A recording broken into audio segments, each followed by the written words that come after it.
kabar hari ini ibu-ibu? Alhamdulillah baik. Gimana keadaan suami, anak di rumah? Alhamdulillah sehat. Baik Bapak Ibu sekalian, pada hari ini kita akan membahas atau berdiskusi modul 8, yaitu mendukung pemetaan potensi keluarga dan rencana aksi dalam pencegahan dan penanganan anak yang stunting. Nah, di sisi 14 ini kita akan mendukung keluarga mengakses layanan untuk penanganan anak stunting. Nah, Bapak Ibu kira-kira udah siap nggak untuk pertemuan hari ini? Insya Allah siap. Baik Bapak Ibu sekalian, hari ini kita akan berdiskusi dengan topik layanan penanganan anak stunting. Nah, sudah ikut nggak materi sebelumnya di sesi 13? Sudah. Nah, terima kasih Bapak Ibu sekalian. Kira-kira di lingkungan sekitar ibu-ibu atau tetangga misal, atau barangkali di rumah, apakah ada anak yang mengalami stunting? Ada. Nah, kira bagaimana sih hal yang ibu lakukan kepada anak stunting tersebut? Ditangani oleh petugas kesehatan pada saat kegiatan posyandu dan petugas yang langsung turun dari puskesmas.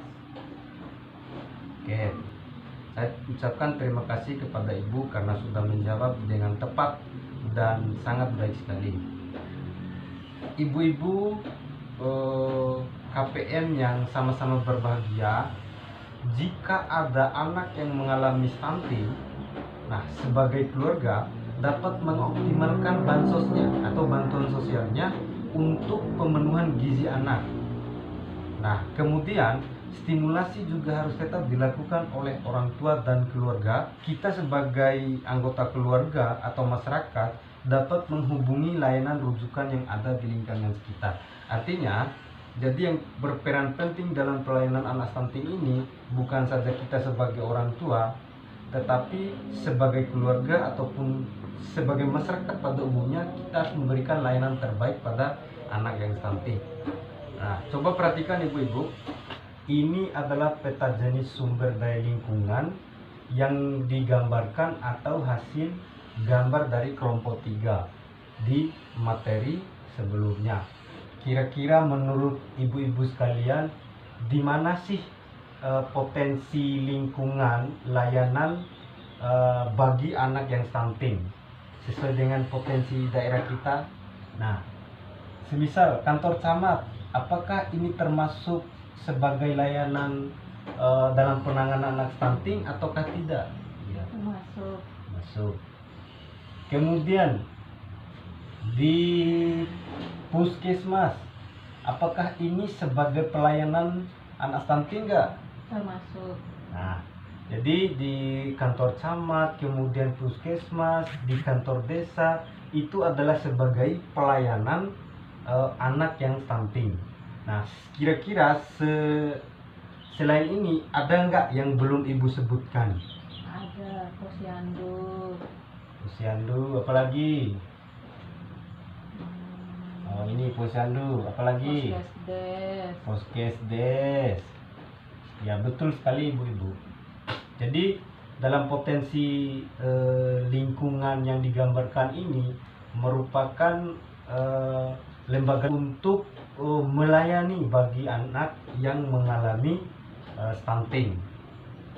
Nah, jika Bapak Ibu menemukan ada anak yang stunting sebagai keluarga atau sebagai masyarakat, nah kita pun harus peka atau kita harus peduli terhadap anak yang mengalami stunting.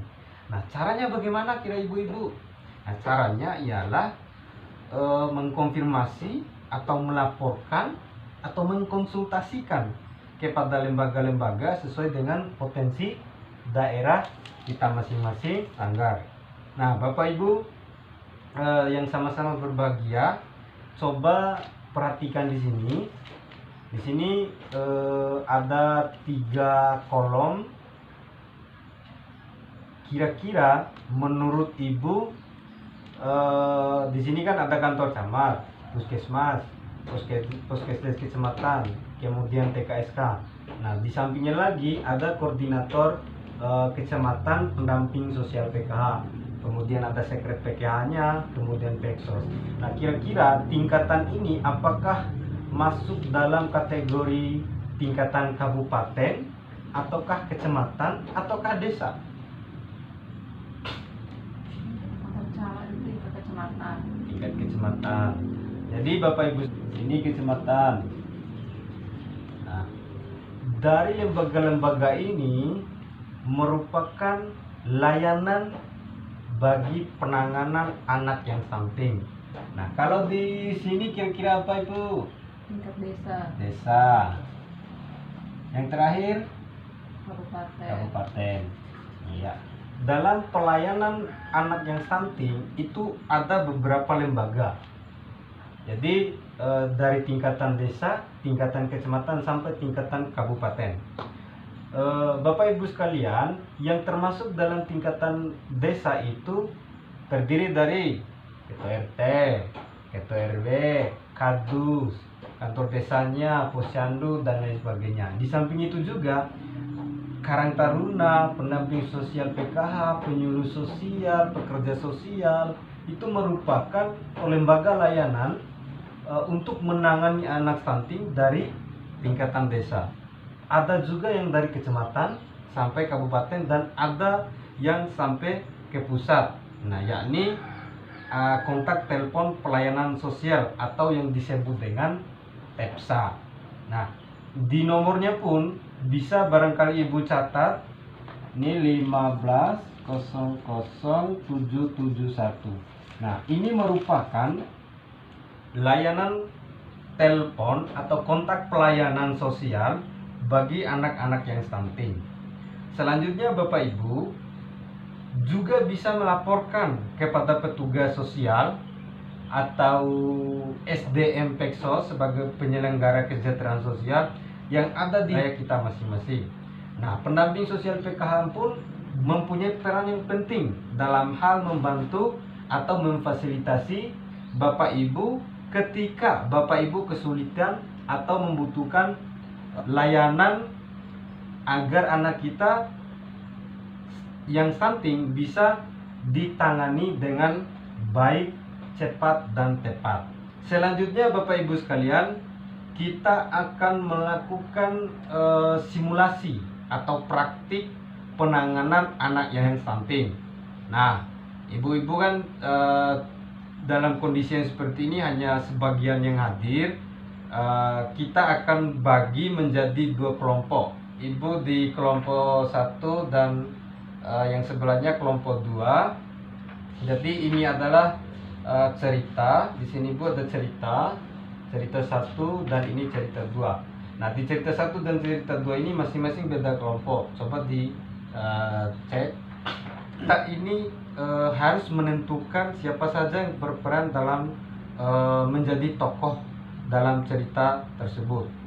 Nah, yang sebenarnya kita harus bermain peran dalam cerita 1 dan cerita 2. Nah, oleh karena kondisi kita tidak memungkinkan untuk bermain peran, Bapak Ibu sekalian, jadi kita akan bersama-sama menyaksikan video singkat atau simulasi pengaduan pelayanan bagi anak yang stunting. Masih semangat? Masih.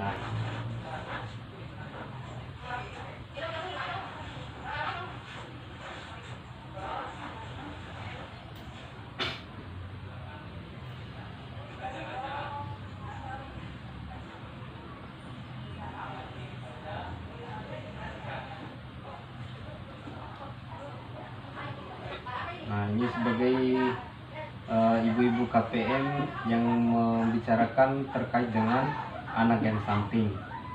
Nah, bagaimana sih menjadi orang tua atau keluarga yang seharusnya dalam penanganan anak stunting? Apakah kita harus mengolok-olok atau membiarkan begitu saja? Nah, ini bidan desanya atau petugas kesehatan. Baik ibu-ibu, mohon fokus sebentar ya.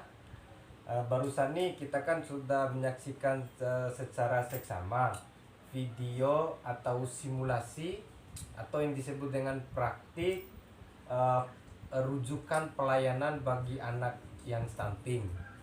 Nah, kan dari awal dari minggu kemarin juga kita sudah mempelajari yang berkaitan dengan stunting. Nah, sekarang saya tanya ibu-ibu sekalian, yang mau jawab langsung unjuk tangan ya. Stunting itu apa sih menurut tanggapan ibu-ibu? Anak yang tinggi badannya lebih pendek dari usianya. Ada lagi yang lain yang mau jawab? Tinggi badan anak tidak sesuai usianya. Ya, baik ibu-ibu sekalian, sangat tepat sekali. Ibu di rumahnya tidak ada anak yang stunting? Tidak ada. Ibu kan tidak punya anak yang stunting di rumah, termasuk di tangga juga tidak punya. Nah, kalau semisal ibu menemukan anak yang stunting, itu bagaimana perlakuan ibu? Dan kira-kira kemana sih tempat kita mengadu gitu atau melapor terkait dengan anak-anak yang stunting ini supaya mendapatkan pertolongan? Kalau kita menemukan tetangga, keluarga, teman anak kita yang stunting, kita tidak boleh mengolok-olok anak tersebut. Akan tetapi kita memberikan support, memberikan bantuan atau informasi kepada ibu tersebut yang punya anak stunting agar anaknya diasuh dengan baik supaya tidak menjadi stunting. Dan tempat rujukannya kita akan melaporkan ke kantor desa, puskes, puskesmas, polindes, atau bahkan ke pendamping PKH itu sendiri. Ya, terima kasih ibu-ibu. Ya, berarti alhamdulillah ibu-ibu bisa menangkap terkait dengan modul 8 ini. Nggak jadi bermain peran nih. Nah, jangan lupa minggu depan kita bermain peran tentang cerita yang saya bagikan kemarin. Ya ibu-ibu. Iya. Ya, jadi terima kasih atas waktu dan kesempatannya. Dan kalembo ade wa urang maki mai ita doho hanya KDE pelajaran berkaitan lah bos stunting. Naike lain cua tein ibu-ibu, tak cua sharing pak. Iya Pak. Ya, jadi tiwara madam wa ita doho, sebaliknya ita doho tingwa mada. Nah keke ndai hanya berdiskusi.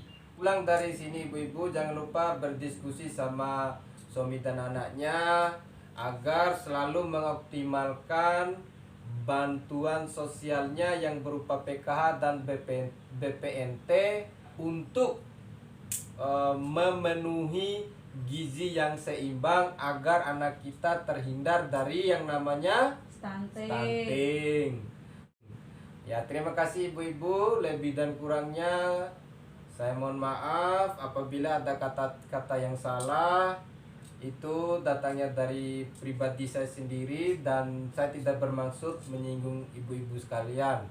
Saya akhiri, billahi fisabilil haq fastabiqul khairat. Wassalamualaikum warahmatullahi wabarakatuh. Waalaikumsalam warahmatullahi wabarakatuh. Terima kasih ya ibu-ibu. Sama-sama.